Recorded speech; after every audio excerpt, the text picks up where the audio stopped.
காந்தியின் குரு யார்? காந்தி குரு இருந்தார் இல்லையா? புரிகிறதா? எத்தனை பேர் ஹிஸ்ட்ரி படிக்கிறீங்க?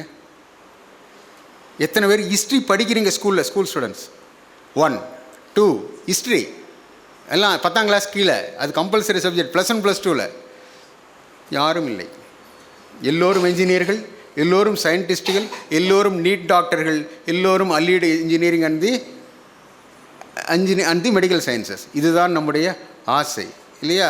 முழுக்குமே வரலாற்றை படிக்காத எந்த ஒரு மனிதனும் வரலாற்றை படைத்துவிட முடியாது என்கிற வாசகத்தை சொன்னவர் ஜவஹர்லால் நேரு என்று சொன்னாலும், பண்பாட்டு பாரம்பரியத்தை, நம்முடைய கலாச்சாரத்தை, நம்முடைய கடந்த கால நடைமுறையை தெரியாத, வரலாற்றை அறியாத ஒரு மனிதனால் எந்த வரலாற்றையும் படைத்துவிட முடியாது என்று விவேகானந்தர் பேசியிருக்கிறார், எழுதியிருக்கிறார். நம்ம வரலாறு படிக்கிறோமா? கிடையாது. ரைட்டா?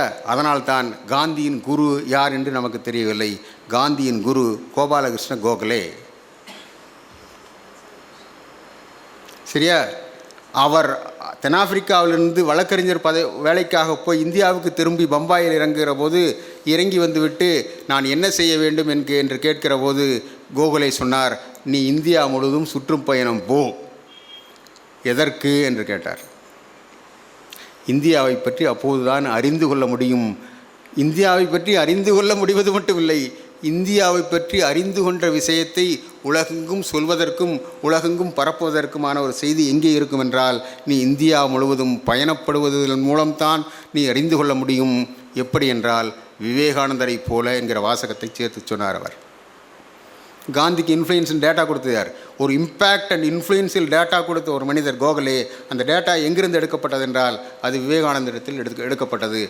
அவரை மாதிரி இந்தியா முழுவைக்கும் ஒரு துறவி, ஒரு பிச்சைக்காரனை போல ஒரு யாத்திரிகனாக வந்தார். ராகுல் சாருங்கிருத்தியாயன் ஒருத்தர் இருக்கார்.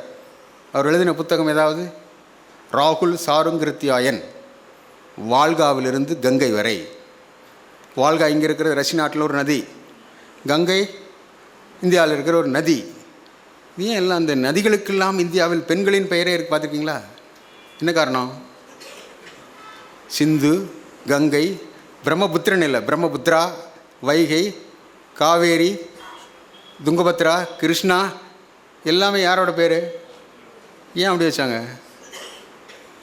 யோசனை பண்ணிக்கோங்க. ஏன் அப்படி வச்சாங்கன்னு யோசனை பண்ணிக்கோங்க. கடைசியில் இந்த பதில் பார்த்தலாம். ஏன் பெண்களுக்கெல்லாம், நதிகளுக்கெல்லாம் பெண்களின் பெயர்கள்? வேறு நாட்டில் இருக்கா? அப்படி வேறு நாட்டில் இருக்கா? இல்லை. வரலாற்று ஆய்வாளர்கள் எழுதுகிறார்கள் முழுக்குமே நதிக்கரைகளில்தான் நாகரிகம் பிறந்தது. எந்த வீட்டையும் நீங்கள் கட்டலாம், பெண் இருந்தால்தான் அது வீடாக இருக்கும். நாகரிகத்தின் தொட்டிலாக கருதப்படுகிற ஒரு உயிரினத்தின் பெயர்தான் பெண். அதனால்தான் இந்தியாவில் எல்லா நதிகளுக்கும் பெண்களின் பெயர்கள் இருக்கிறது என்று ஒரு ஹிந்தி கவிதை இருக்கிறது. ஹிந்தியில் எனக்கு ஹிந்தி தெரியாது, தமிழாக்கத்தில் அது படித்தது தான். முழுக்குமே நதிகளுக்கெல்லாம் பெண்களின் பெயர்கள், ஏனென்றால் கலாச்சாரத்தின் தொட்டில்களை அவர்கள்தான் கொண்டு வந்தார்கள் என்கிற ஒரு வாசகம் இங்கே இருக்கிறது. சுபாஷ் சந்திர போஸ் நிகழ்ச்சியில் அது மட்டுமில்லை, பல நிகழ்ச்சி அவரிடத்தில் வந்தது. முழுக்குமே விவேகானந்தர் வெளிநாட்டுக்கு போகிறார், நாம் படிக்கிறோம். இன்றைக்கி யார் உலகத்தில் மிகச்சிறந்த பணக்காரர்? யார் மிகப்பெரிய பணக்காரர்? யார்? பில்கேட்ஸ். பில்கேட்ஸ் வச்சுருக்கிற ஃபவுண்டேஷனோட பேர் மெலிண்டா ஹேட்ஸ். ஓ, பேராசிரியர் வந்திருக்கார். ரைட், சரி. மெலிண்டாங்கிற பெயரோடு வைத்திருக்கிறார். பில்கேட்ஸ் ஒரு ஃபவுண்டேஷன் வைத்திருக்கிறார். உங்களுக்கு தெரியுமா, உலகத்தில் அதிக நிதிகளை சிஎஸ்ஆருக்காக பல்வேறு நாடுகளுக்காக கொடுக்கிற ஒரு ஃபவுண்டேஷனாக அது திகழ்கிறது. விவேகானந்தரும் அந்த காலத்தில், விவேகானந்தர் வாழ்ந்த காலத்தில் உலகத்தின் மிகச்சிறந்த மிகப்பெரிய பணக்காரர் வாழ்ந்த ஒரு மனிதரின் பெயர், அவரும் அமெரிக்காவை சேர்ந்தவர், ராக்ஃபெல்லர். ராக்ஃபெல்லர் தான் உலகத்தின் முதல் பணக்காரர், பெரிய பணக்காரர். ராக்ஃபெல்லர் விவேகானந்தரோடு அமெரிக்காவில் நேரில் உரையாடியிருக்கிறார். விவேகானந்தர் குறித்து மிகச்சிறந்த கருத்துக்கள் எதையும் கொண்டிராத ராக்ஃபெல்லர் முதன்முறையாக பார்க்கிற போது அவர் பேசுவதையெல்லாம் எதிர்த்தும் கேலியும் கிண்டலுமாக பேசிய ராக்ஃபெல்லர் முதல் நிகழ்ச்சியில் ஒன்றும் செய்யாமல், இது எந்த கருத்துக்களையும் ஒத்துப்போகாமல், ஒன்றும் ஒத்துக்காமல் அப்படியே டைவர்ட் ஆகி போயிடுவாங்க இல்லையா, அந்த மாதிரி விலகி போய்விட்ட மனிதர் அடுத்த 2 நாட்களுக்கு பின்னால் ஏதோ உள்ளுணர்வு உந்து சக்தி தள்ளிவிட்டு விவேகானந்தரை வந்து பார்க்கிறார். பார்த்துவிட்டு என்ன செய்ய வேண்டும் என்கிற கேள்வி கேட்கிறோ விவேகானந்தர் சொன்னார், முடியாதவர்களுக்கு, ஏழைகளுக்கு, நோயுற்றவர்களுக்கு, கல்விக்கு, மருத்துவத்திற்கு, இயற்கை சீற்றங்களால் ஏற்படுகிற நிகழ்ச்சிகளுக்கெல்லாம் ஒரு ஒத்தாசையாக நீங்கள் இருங்கள் என்று வார்த்தையை ராக்ஃபெல்லரிடத்தில் சொல்லபோது, ராக்ஃபெல்லர் ஒரு பிளாங்க் செக்கை எழுதிவிட்டு கொண்டு வந்து கொடுத்தான். யாரிடத்தில்? விவேகானந்தரிடத்தில். அதுவரைக்கும் ராக்ஃபெல்லர் அவ்வளவு உயர்ந்த தொகையை எங்குமே கொடுத்ததில்லை.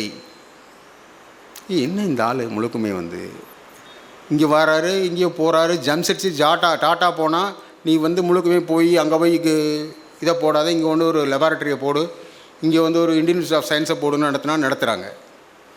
அங்கே போய் ராக்ஃபெல்லர்கிட்ட சொன்னால் நீ ஏதாவது பண்ணு அப்படின்னா அவன் ஒரு பெரிய தொகையை கொடுக்குறான். யாரிடத்தில் போய் எதை சொன்னாலும் இந்த மனிதரால் மனமாற்றம் செய்ய முடிகிறது ஒற்றை வார்த்தையில் என்று சொன்னால், இந்த மனிதர் என்ன மாயக்காரனா, மந்திரக்காரனா, தந்திரக்காரனா? யார் இவர்? ஒற்றை வார்த்தையில் நீங்கள் யார் இந்த ஆள்? யார் இந்த மனிதர்? கவிஞர். ஓகே, கவிஞர். அப்புறம் எதனால் இவருக்கு அது சாத்தியமானது? பிகாஸ் தபஸ். அப்புறம் தபஸ், உண்மைதான், தபஸ், தியானம், தவம். மக்களை கவர்ந்திருக்கும் மாமனிதர். முழுக்குமே சொன்னான், உள்ளத்தில் எழுகிற எண்ணங்களில் தூய்மையாக இருக்கிற ஒரு மனிதனால், பியூரிட்டி ஆஃப் தாட், உள்ளத்தில் எழுகிற எண்ணங்களால் தூய்மையாக இருக்கிற ஒரு மனிதனால் அந்த எண்ணத்தை நடைமுறைப்படுத்த விடுகிற போது பிரபஞ்சத்தில் இருக்கிற எல்லா சக்திகளையும் ஒன்று சேர்ந்து கொடுத்து விடும் என்கிற ஒரு மகத்தான உண்மைக்கு அவர் தவம் இருந்தார். அவர் எண்ணினார். அவர் தவம் இருந்தது வேறு அவருக்கான வரங்களை சேர்த்து கொள்வதற்காக ஒருபோதும் இல்லை என்பதை ராமகிருஷ்ணரிடத்தில் இருந்தபோது விவேகானந்த, நரேன் நீ போய் இந்த தேவி காளி தேவியிடத்தில் நீ, அவங்க குடும்பம் ரொம்ப கஷ்டப்பட்டது, ஃபினான்ஷியலி ரொம்ப டிஃபிகல்ட்டாக இருந்த சூழல். யாருக்கு? விவேகானந்தரோட சூழலில். அவர் போய் நீ காளிகிட்ட போய் கேளு என்று கேட்கிற போது ஒவ்வொரு முறையும் 3 முறை போகிறார். போய் தியானத்தில் அமர்கிறார். ஒருபோதும் காளி எங்கள் வீட்டுக்கு ஃப்ரிட்ஜ் வாங்கி கொடு, எங்கள் அப்பாவுக்கு வேணுங்கிற இதை கொடு, என் சகோதரிகளுக்கெல்லாம் வேண்டுகிற அவங்க கல்யாணம் பண்ணுறதுக்கு நகை நட்டை வாங்கி கொடு, பணத்தை கொடு என்று ஒருபோதும் அவர் நினைக்கவே இல்லை, எண்ணமே இல்லை. அந்த எண்ணம் அவருக்கு வரவே இல்லை. அந்த காளி தேவியிடத்தில் உட்கார்ந்த போது உலகம் இவ்வளவு கஷ்டப்படுகிறது, இந்தியா இப்படி அடிமைப்பட்ட நாடாக இருக்கிறது, கலாச்சாரத்தின் பண்பாட்டின் சீரழிவுகள் இப்படி இருக்கிறது, இந்த உலகம் உய்ய என்னுடைய நினைப்பும் பணியும் தொண்டும் துறவும் இருக்க வேண்டும் என்று நான் ஆசைப்படுகிறேன் என்று விவேகானந்தர் சொன்னார். விவேகானந்தத்தில் தனக்காக எதையும் அந்த காளியிடத்தில் அவர் கேட்கவே இல்லை. அந்த காளியை பற்றி ஒரு கவிதை எழுதிய விவேகானந்தரின் கவிதையை படித்து பார்த்தால் அந்த பயங்கரி காளியை பற்றி எப்படி சொல்லுவோம் நம்ம? காளி எந்த தெய்வம்? லட்சுமி, சரஸ்வதி, சக்தி. காளி ஒரு உக்ர தெய்வம் இல்லையா? உக்ரம் தானே. அந்த காளி முழுக்குமே மகா காளி, அது பயங்கரி என்கிற வார்த்தையை பாரதி பயன்படுத்துகிறார். முழுக்குமே அதே வாசகத்தை விவேகானந்தரும் பயன்படுத்துகிறார். முழுக்குமே காளி த காட் என்று முடிக்கிற போது அந்த கவிதைகள் சொல்கிறார். அந்த கவிதையை முழுக்க படித்து வருகிற போது அந்த ஆங்கில கவிதை எனக்கு அப்படியே சொல்ல தெரியவில்லை. அந்த ஆற்றலை படிக்கலாம். அந்த கவிதை என்னிடத்தில் இருக்கிறது. அதை சொல்கிற போது எழுதி வருகிறார், என்ன வேண்டும் என்கிற ஒரு நினைப்பை மனதளவில் கூட, எண்ணத்து அளவில் கூட, எண்ணத்து அளவில் வைக்கிற சிந்தனையில் நாம் வெற்றியை காணலாம். அதற்கு அந்த பயங்கர காளி தேவி துணையிருப்பாள் என்று விவேகானந்தர் எழுதி வைத்திருக்கிறார். அப்படின்னா என்ன? இன்றைக்கும் அறிவியல் உலகம் சொல்கிறது, எண்ணத்தில் தூய்மையாக இருந்தால் அதை நடைபெறும் என்று சொன்னால். அதனால் தான் திரு சம்பத் அவர்கள் சொன்னார்கள், இந்த இயக்கத்தின் தலைவர் சொன்னார்கள், 50 ஆண்டுகள் கழித்து இந்தியா விடுதலை பெறும் என்று விவேகானந்தர் சொன்னது அப்படியே நடந்தது. அவர் என்ன ஆஸ்ட்ராலஜரா, ஜோசியக்காரரா? எப்படி நடந்தது? இன்னொன்று சொல்லட்டுமா? இன்னும் 10-15 சுதந்திரம் பெற்று 10-15 ஆண்டுகளுக்கு பின்னால் சீனாவின் மூலம் இந்தியாவிற்கு தொந்தரவு வரும், சீனா எதிரி நாடாக உருவாகும் என்று விவேகானந்தர் எழுதி வைத்திருக்கிறார். எப்போ 1900களின் தொடக்கத்தில் 50 ஆண்டுகளுக்கு 898களில் சுதந்திரம் வரும், சீனா ஒரு நமக்கு ஒரு எதிரியாக உருவாவான் என்பதை அவரால் எண்ண முடிந்தது, எழுத முடிந்தது என்றால் பியாண்ட் லிமிட்டேஷன்ஸ், அவருடைய சக்திக்கு மீறிய, ஆனால் அவருக்கு அந்த சக்தி எல்லாம் இருந்தது என்பதெல்லாம் அவரால் சொல்ல முடிந்தது. சரி, முழுக்க இதை புரிகிற மாதிரி வேண்டும் என்று கேட்டால், விவேகானந்தர் ஒரு பெரிய கவிஞர் என்று சொல்கிறீர்கள், ஒரு தத்துவ ஆசிரியர், எல்லா நாலேஜும் தெரியும். இதோ அவர் இந்து சமயத்தை மட்டும் படித்தார் என்று கேட்க வேண்டியதில்லை. அவர் புத்தர் மீது மிகப்பெரிய ஒரு ஆர்வம் கொண்ட மகத்தான மனிதராக இருந்தார். அவருக்கு இஸ்லாத்தை பற்றி தெரியும், அவருக்கு கிறிஸ்துவத்தை பற்றி தெரியும். ஏனென்றால் சர்வ சமயங்களின் மாநாட்டில் அவர் உரையாற்றுகிற போது ஆரம்பிக்கிற அந்த வார்த்தைகளை எல்லாம் நினைத்து பார்த்தால், ஒரு கவிஞனுக்குரிய கம்பீரத்தோடு, ஒரு போர் வீரனுக்குரிய ஒரு புல்லட் பாயிண்ட்டுகளோடு, ஒரு மிகப்பெரிய சக்தியோடு விரிவான உரை ஆற்றுகிற போது எந்த இடத்திலும் இன்சொல் வராமல், எந்த இடத்திலும் ஒரு வன்சொல்லை, எந்த இடத்திலும் இன்சொல்லே போட்டு வன்சொல் வராமல் மிக கம்பீரமான வார்த்தைகளை உலகத்தின் மிக மூதாதையர்களில் இருப்பிடங்களில் ஒன்றான இந்தியாவில் இருந்து, சர்வ சமயங்களும் சமமென்றும் இறைவன் எல்லா மதங்களிலும் இருக்கிறான் என்கிற உண்மையை எடுத்துவதுவதற்காக வாழ்ந்த ஒரு சமய சமரசமான ஒரு நாட்டில், சகிப்புத்தன்மை கொண்ட ஒரு நாட்டிலிருந்து நான் வந்திருக்கிறேன் என்கிற உரையை அமெரிக்க நாட்டு சகோதரர்களே என்று அவர் ஆரம்பிக்கிற போது சொன்ன விஷயத்தை எடுத்து பார்த்தால், ஏதோ மேலோட்டமாக அவர் சொன்ன வாசகங்களை பல்வேறு நாடுகளில் உலகம் முழுக்கும் அவர் உரையாற்றிய விஷயங்களிலெல்லாம் எல்லா விஷயங்களையும் அவர் ஆழமாக படித்தார் என்கிற வரலாற்று செய்தி நமக்கு நன்றாக இருக்கிறது. அவர் நம்மை போல வார்த்தைக்கு வார்த்தை படித்தவர்களே, வரிக்கு படி படித்தவர்களை அவர் பக்கமாக படித்தவர். இப்போது ஆப்சண்ட் அப்படின்னு எழுதணும் ஆங்கிலத்தில், சரியா? வருகை தரும் பட்டியல், திருப்பி சொல்லுங்கண்ணே, உங்களை கேட்கல. வருகை தரும் பட்டியல், வருகை தரும் பட்டியலா? சரி, வருகை தரும் பட்டியல் நம்ம எழுதணும்னா எத்தனாம் கிளாஸில் இந்த மாதிரி எழுத முடியும்? எந்த கிளாஸில்? 3rd 4th 5th 6th? Teacher அம்மா எத்தனாம் தேதி உண்டு? 3rd எழுதலாம் இல்லைங்களா, அவங்க டீச்சர், அதனால் ஒரு சான்று கேட்டுக்கிறோம். 3வது வகுப்பில் வருகை தரும் பட்டியல்னு எழுதலாம். ஆப்சண்ட் எழுதுனா இங்கிலீஷில் அது ஒரு 2ஆம் கிளாஸ் 3ஆம் கிளாஸ் ஆகிடும் இல்லையா? அப்போ ஒரு வார்த்தைக்கு எழுத்துக்களை சேர்த்து எழுதி திருப்ப படிக்க வேண்டும் என்றால் இந்தியாவில் 3 வகுப்புகள் படிக்க வேண்டும். அதுக்கு முன்னாடி ப்ரீகேஜி, எல்கேஜி, யூகேஜி எல்லாம் இருக்குல்ல, 10 கேஜி எல்லாம் இருக்குல்ல, ரைட்? அந்த மாதிரி இத்தனை கேஜி 10 கேஜின்னா அத்தனை புத்தகம் தூக்கிட்டு போகணும்னு அர்த்தம். இத்தனை புத்தகங்களையும் சேர்த்து படித்து விட்டால் ஒரு வார்த்தை எழுதுவதற்கு நமக்கு இத்தனை ஆண்டுகள் தேவைப்படுகிறது. அப்படி நாம் வார்த்தைகளை படிக்கிறோம், வாக்கியங்களாக படிக்கிறோம். விவேகானந்தரின் உரையில் ஒரு பக்கத்துக்கு மேலாக ஒரு சென்டென்ஸ் போகும், ஒரே வாக்கியம் ஒரு பக்கத்துக்கு மேலே போகும். அண்ணாமலை பேருரையில் நீங்கள் அந்த புத்தகத்தை படிக்கலாம். அதே மாதிரி அப்ரஹாம் லிங்கன் உரையான கெட்டிஸ்பர்க் உரையில், உலகத்தின் மிகச்சிறந்த உரைன்னு ஒன்று இருக்கணுமா இல்லையா? இந்த விவேகானந்தன் உரைக்கு இணையாக வேறு எந்த தலைவரின் உரையும் இதுவரைக்கும் இல்லை என்பதுதான் வரலாறு. கெட்டிஸ்பர்க்கில் ஆப்ரஹாம் லிங்கன், அறிஞர் அண்ணா ஆற்றிய அண்ணாமலை பேருரை, 2வது உலகப் போரின் போது வின்சென்ட் சர்ச்சில் ஆற்றிய உரை. வின்சென்ட் சர்ச்சில் யார்? இங்கிலாந்து பிரதமர். யார் இந்த பயல்? யார் இந்த பயல்? இந்தியாவுக்கு சுதந்திரம் கொடுக்கக்கூடாது. இந்தியாவுக்கு ஏன் சுதந்திரம் கொடுக்கக்கூடாது என்றால் அவர்களை ஆள தகுதியற்றவர்களாக இருக்கிறார்கள் என்று 1940களிலேயே சொன்னவர். மகாத்மா காந்தியை பார்த்து ஆஃப் நேக்டு பக்ரி, அரை நிர்வாண பக்ரி என்று விமர்சித்தவர். 1947 சுதந்திரம் பெற்று 48 அந்த மகாத்மா காந்தி ஜனவரி 30 கொல்லப்பட்ட போது அந்த வின்சென்ட் சர்ச்சில் சொன்ன வாசகம் உலக புகழ் பெற்றது.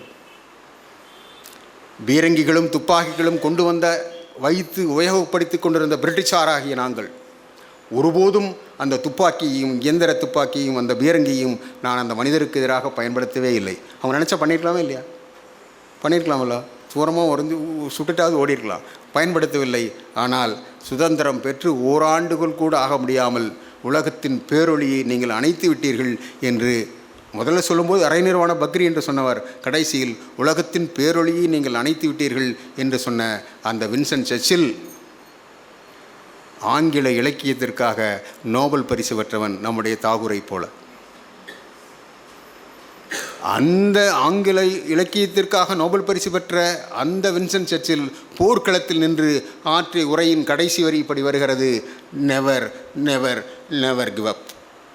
Arise awake and stop not till the goal is reached என்று சொன்னார் இல்லையா விவேகானந்தர். இப்படி உலகத் தலைவர்களின் இலக்கியத்தரமான துப்பாக்கி குண்டுகள் வீசுகிற மாதிரியான விஷயங்களை கருத்துக்களாக வார்த்தைகளாக வடிவமைத்த ஒரு மாபெரும் சிற்பிதான் நவீன இந்தியாவின் மிகப்பெரிய சிற்பிகளில் ஒருவர் விவேகானந்தர் என்பதற்கு இந்த வாசகங்கள் எல்லாம் மிகப்பெரிய ஒரு உதாரணம். சரி, என்ன சொல்கிறார் விவேகானந்தர் கடைசியில்? இந்த உலகத் தலைவர் அப்படி சொல்லிட்டாரா?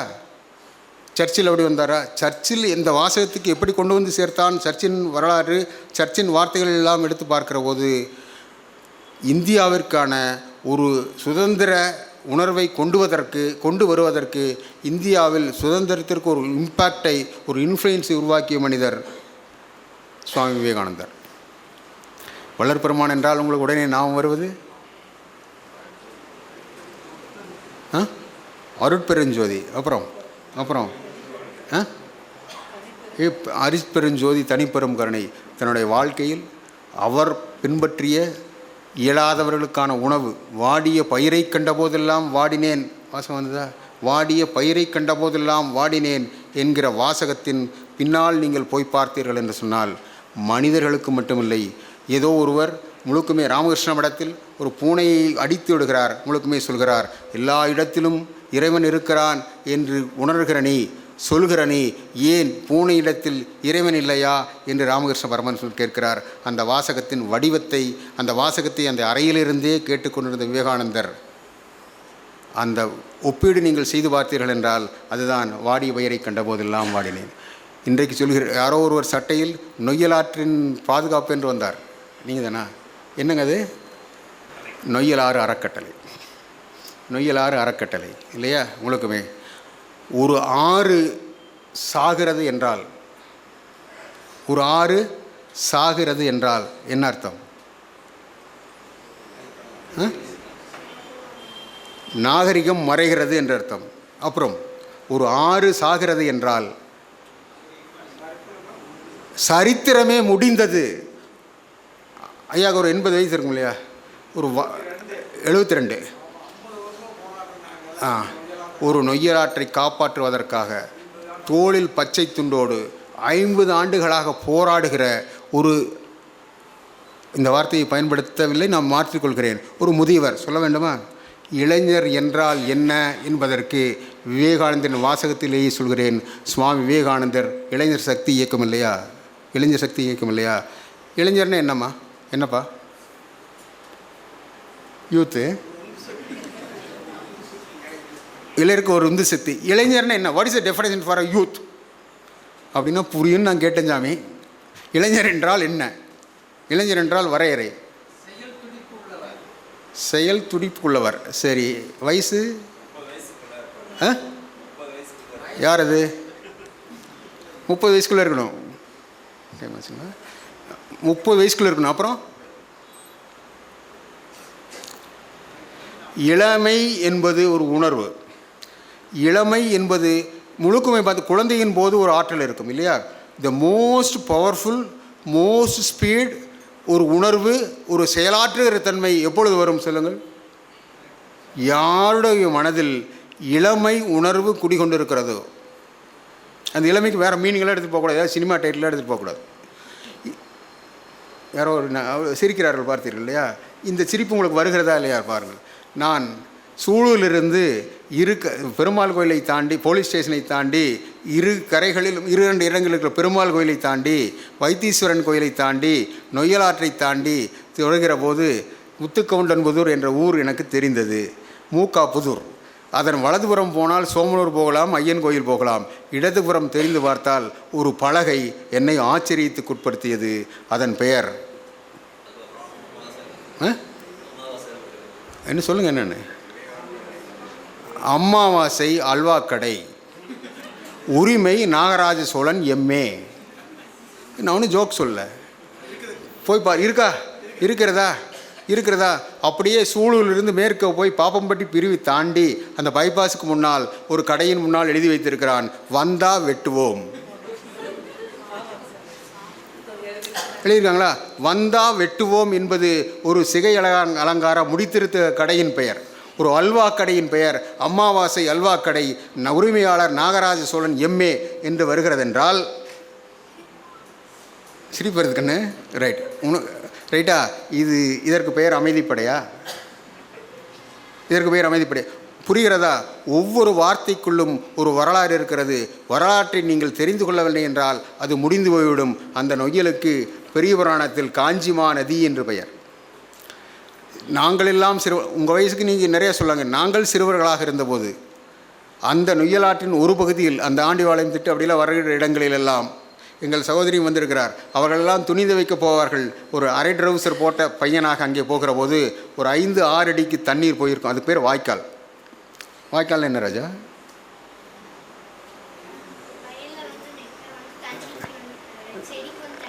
செடிக்கு தண்ணி வாய்க்கிறதுக்கு வயலில் தண்ணி வந்ததுன்னா அதுக்கு பேர் வாய்க்கால். அருமை. ரைட்டா? முத்துக்கொண்டு கோயில் கேட்டாலும் தெரிஞ்சுங்க. அப்படியே சிங்கநல்லூர் போய் ராமநாதபுரத்தில் இந்த கேள்வி கேட்டிருந்தீங்க. வாய்க்காலா அப்படின்னு என்னென்னு கேட்டிருப்பாங்க இல்லையா? ரைட். அந்த இடத்தில் 2 பைசா 3 பைசா 5 பைசா நாணயங்களை நீங்கள் மேலே இருந்து போட்டால் அப்படியே டைவடித்து போய் நீங்கள் கீழே போய் அந்த 6-7 அடி ஓடுகிற அந்த தண்ணீரில் மூழ்கி அந்த காசு மேலே இருந்து பார்த்தால் தெரியும். அப்படியே தூக்கி எடுத்துவிட்டு வந்து விடலாம் என்று சொன்னால் நீங்கள் நம்புவீர்களா? நம்புவோம். உங்களுக்கு 50 வயதானதால் நம்புகிறீர்கள். ஆற்றில் அவ்வளவு தூய்மையாக தண்ணீர் இந்த நொய்யலாற்றில் வந்து கொண்டிருந்தது. இன்றைக்கு ஒரு ஆறு அழிகிறதென்றால் ஒரு எதிர்கால தலைமுறை அழிகிறது என்று பொருள்.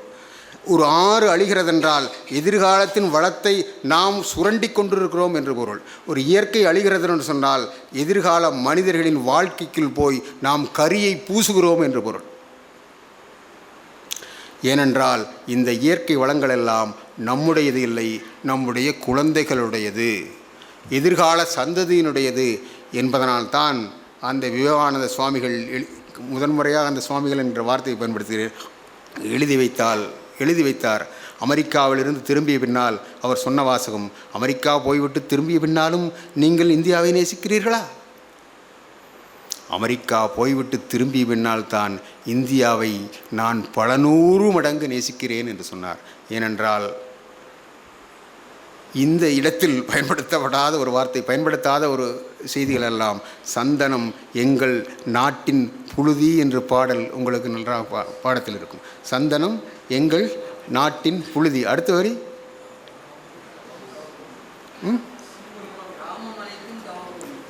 கிராமம் அனைத்தும் முழுக்குமே. ஒரு மகாத்மா காந்தி போல கிராமங்களில் நிறைந்து வாழ்ந்த ஒரு மனிதன் விவேகானந்தர். இப்படி சொல்வது ஏதோ காந்தியை விவேகானந்தரை புரிந்து கொள்வதற்காக சமீப காலத்தில் வாழ்ந்த காந்தியை சொல்வதாக இருக்கும். விவேகானந்தர் இந்தியாவில் இருந்த கிராமங்களை புரிந்த மாதிரி தான் இந்த மகாத்மா காந்தி என்கிற மனிதன் இந்திய கிராமங்களை புரிந்தார். அது கோகலேன் வடிவத்தில்.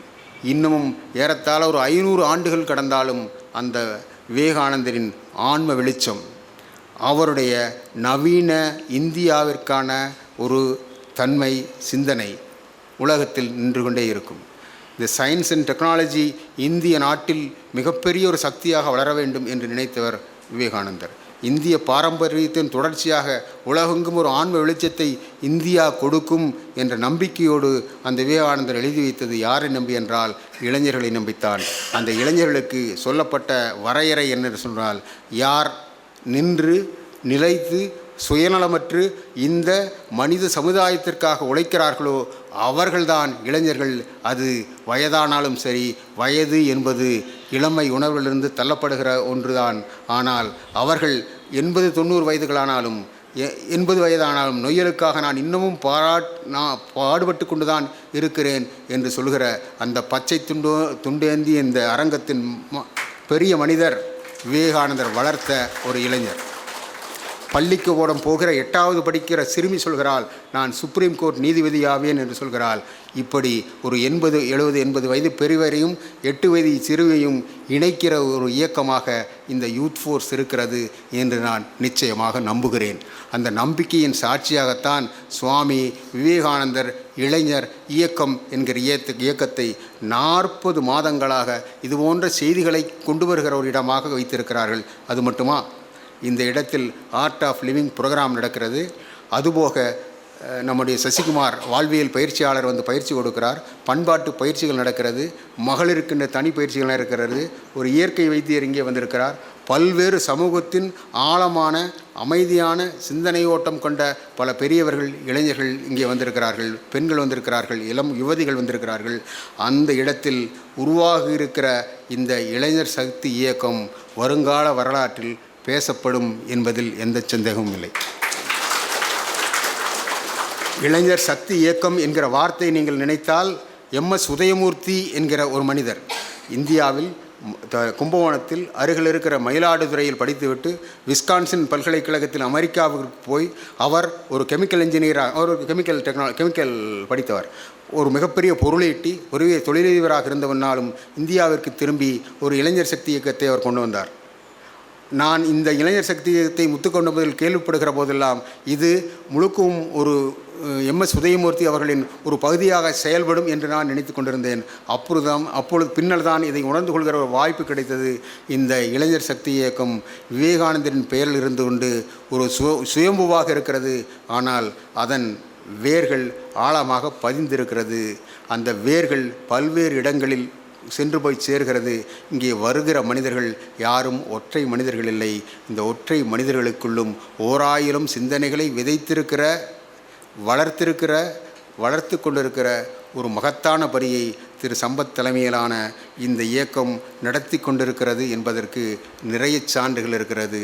அதற்காக அவரையும் அவரோடு இணைந்து பணியாற்றுகிற உங்களையும் இந்த நிகழ்ச்சிக்கு வந்து நான் சொன்ன ஏதோ சில அடிப்படை தகவல்களை செவிமெடுத்து கேட்டுக்கொண்டிருந்த உங்கள் காதுகளுக்கும் நான் நன்றி சொல்கிறேன். எங்கே உங்கள் கால்களை கொஞ்சம் பாருங்கள். என்னுடைய வார்த்தைகளால் நான் வைத்துவிட்டு போயிருக்கிற மலர்கள் உங்கள் காலடியில் சேர்ந்திருக்கும். இந்த வாய்ப்பு கொடுத்த அனைவருக்கும் என்னுடைய மகத்தான நன்றியை தெரிவித்துக் கொள்ள விரும்புகிறேன். பணிவாக சொல்கிறேன். என்னுடைய வாழ்க்கையில் ஒரு பாக்கியமாகவே நான் இது கருதுகிறேன். அந்த விவேகானந்தரின் வாழ்க்கை ஏறத்தாழ 1-1.5 மணி நேரத்தில் சொல்லிவிட முடியாது. அதற்கான செய்திகள் ஏறத்தாழ நீங்கள் 2-3 நாட்கள் தொடர்ச்சியாக பேசுகிற அளவிற்கு வரலாற்றோடு நிறைய சம்பவங்களை சேர்த்து கொள்கிற வாய்ப்பு இருந்தாலும் இந்த நேரத்தில் இந்த இடத்தில் இதை பகிர்ந்து கொள்ள வாய்ப்பு கொடுத்த உங்களுக்கு என்னுடைய மனதார்ந்த பணிவான அன்பான நன்றி. வணக்கம்.